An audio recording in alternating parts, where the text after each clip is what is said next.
L'un de ces plus gros mensonges auxquels on doit s'employer, malgré la critique et les attaques, à lui tordre le cou, est celui-ci.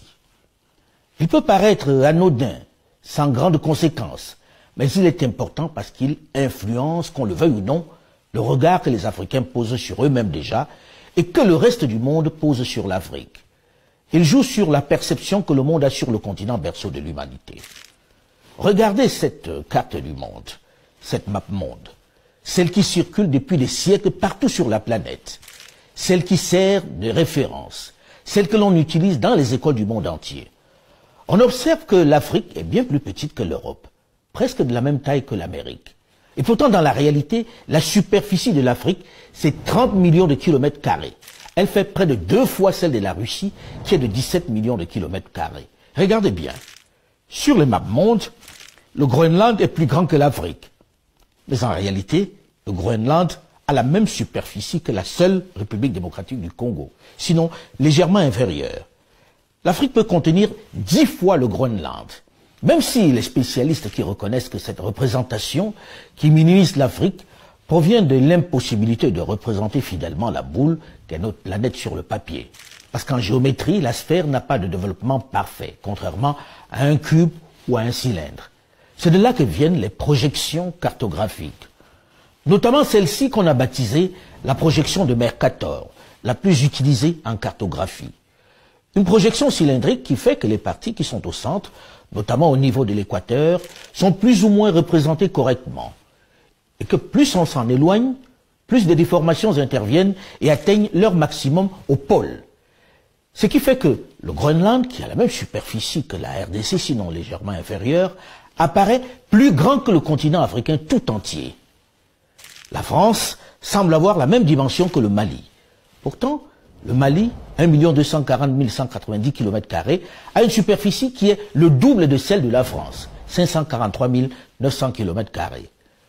Le problème de cette représentation a une origine plus lointaine que les questions géopolitiques qui provoquent la polémique. En fait, le nœud de la question est l'impossibilité de représenter fidèlement la boule qu'est notre planète sur papier. Impossible de respecter les proportions exactes d'une sphère lorsqu'on la représente sur une surface plane.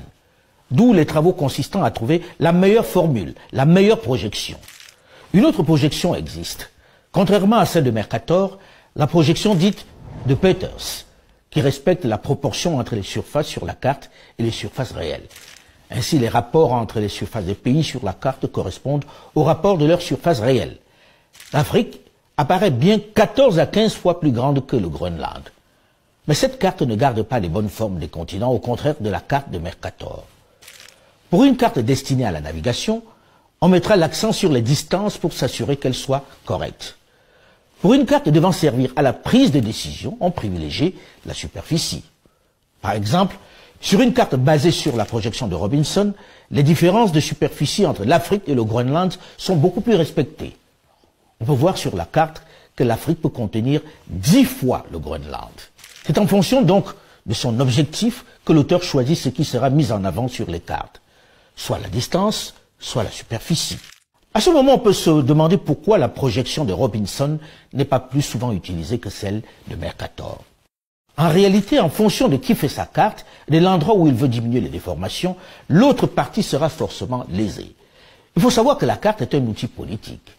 Par exemple, en fonction de qui fait la carte de l'Afrique, il y a ou il n'y aura pas la République arabe sahraoui parmi les pays. C'est en fonction de son objectif que l'auteur choisit ce qui sera mis en avant sur les cartes. On pourrait se demander pourquoi on ne retrouve pas une carte faite sur des projections équivalentes, plus fidèles en matière de proportion dans les salles de classe. Même dans les salles de classe en Afrique, c'est la carte faite sur la base de la projection de Mercator qui est affichée. Un enfant africain qui grandit en voyant ces cartes, sans que les nuances ne lui soient expliquées, peut se dire que de toute façon, le continent est si petit que ce n'est pas étonnant qu'il ne soit pas une priorité. Par exemple, pourquoi les politiques de planning familial visent en priorité l'Afrique, alors qu'en réalité, le continent est sous-peuplé, oui. L'Inde en superficie, c'est 1,5 fois la RDC, deuxième plus grand pays d'Afrique. Et il a pourtant 1,3 milliard d'habitants, c'est-à-dire la même population que tout le continent africain. Pourtant, on estime que le Congo est surpeuplé avec 100 millions d'habitants. Le Bangladesh, environ 150 000 km², 2,5 fois plus petit que le Cameroun par exemple, à 160 millions d'habitants, contre moins de 25 millions pour le Cameroun, qui a presque 2,5 fois sa superficie. Plus près de nous, la France, qui a la moitié de la superficie du Mali, c'est 60 millions d'habitants contre un peu plus de 20 millions de Maliens. Le Niger, que l'on présente comme le champion du monde de la natalité galopante, c'est plus du double de la superficie de la France, c'est-à-dire 1 267 000 km² pour 25 millions d'habitants, c'est-à-dire même pas la moitié de celle de la France donc. Je vous épargne le cas de la Chine.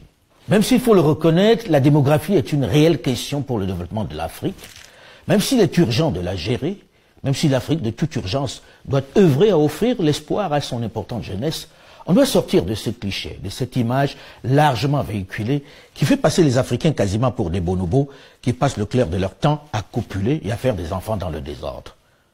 Ce cliché a tellement eu la vie dure que les Africains eux-mêmes ont fini par y croire. À force d'en parler dans les médias qui nous arrosent sans discontinuer, on a fini par croire que c'était une tare africaine. Pourtant, cette population essentiellement composée de jeunes pourrait être perçue comme une véritable chance pour le continent. Quand des pays ont encore aujourd'hui 7 à 8 enfants par femme, vous pouvez décider d'y dépenser des milliards d'euros, vous ne stabiliserez rien. Ce qui est en jeu est important et l'Afrique doit savoir faire valoir sa vision. Surtout lorsqu'ils sont quelques-uns, et pas des moindres, à s'interroger au moment où on annonce en grande pompe que nous sommes désormais 8 milliards de terriens, une solution qui consisterait à diminuer tout simplement la population. Une option complètement folle qui, si l'on y prend garde, pourrait progressivement germer dans les esprits de quelques malades qui regarderaient du côté de l'Afrique pour réaliser leur sombre opération de soustraction. J'allais dire d'élimination. Tout ceci parce que les médias africains ne rappellent pas que leur jeunesse est un atout maître. Ils ne rappellent pas que plus de 60% des Africains qui émigrent, c'est vers d'autres pays du continent. C'est intracontinental. Qu'ils ne rêvent pas tous de se rendre en Europe. Seuls 21% prennent le chemin de l'Europe. Et c'est souvent les plus désespérés. L'idée qui fait peur et qui nourrit les fantasmes des extrêmes, selon laquelle tous les jeunes Africains envisagent de venir en Europe, est fausse. Ceux qui prennent le chemin du Nord, qui tentent cette folle aventure, ne représentent même pas 1% de la population de cet immense continent de plus d'1 milliard d'habitants. Et il faut rappeler une autre réalité, une autre incongruité, celle du besoin en main-d'œuvre d'une population qui ne fait plus suffisamment d'enfants. Une population où les plus de 65 ans représentent plus de 35%. Une population qui, malgré les politiques d'encouragement de la natalité, ne parvient pas à remplacer ces seniors. Face au vieillissement de la population en Occident, il est évident qu'il fera de toute façon appel dans quelques années à cette main-d'œuvre subsaharienne dont il se protège. C'est d'ailleurs déjà le cas, puisque plus d'un cinquième, 20,3% de la population de l'Union européenne est âgée de 65 ans et plus. Au Canada, où un travailleur sur 5 a entre 55 et 64 ans, une vague de retraite va donc déferler sur le marché national du travail au cours des prochaines années. Les autorités, plus pragmatiques qu'en Europe, ont mis en place une politique d'immigration choisie forte pour attirer les jeunes. Si vous regardez le défi démographique auquel on fait face, les personnes en âge de travailler sont en décroissance et de façon rapide. Ils quittent le marché du travail. Dans notre politique d'immigration, il y a tout ce qui concerne la sélection et on fait la promotion. On va en Afrique pour faire la promotion, la prospection, et de plus en plus, on va aller dans les universités aussi chercher ces perles rares, ces gens qui ont des spécialités, ces cerveaux qu'on recherche. Au moins, c'est clairement dit. On vient chercher des cerveaux. Mais de ceux-là, on en parle peu. On ne montre que ceux qui ont des difficultés et qui traversent la Méditerranée dans des embarcations de fortune. Pour revenir à la question de la taille de l'Afrique dans la carte du monde, je pense qu'il est venu le moment pour les enseignants africains de prendre leurs responsabilités. La façon dont vous êtes vus affecte la place qu'on vous accorde dans les projets de développement, les investissements ou encore la collaboration avec le reste du monde. À eux de rétablir la vérité dans leurs cours, dans leurs salles de classe, dans leurs parutions, en mettant en avant l'Afrique, en lui donnant sa place réelle, sa taille réelle, et aux jeunes de s'en faire l'écho sur les différentes plateformes digitales. J'ai envie sur ce coup de paraphraser nos amis et frères ivoiriens qui rappellent que c'est celui qu'on ne connaît pas qu'on appelle « hé ».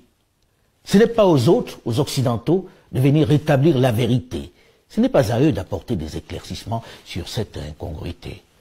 Ce n'est pas aux Occidentaux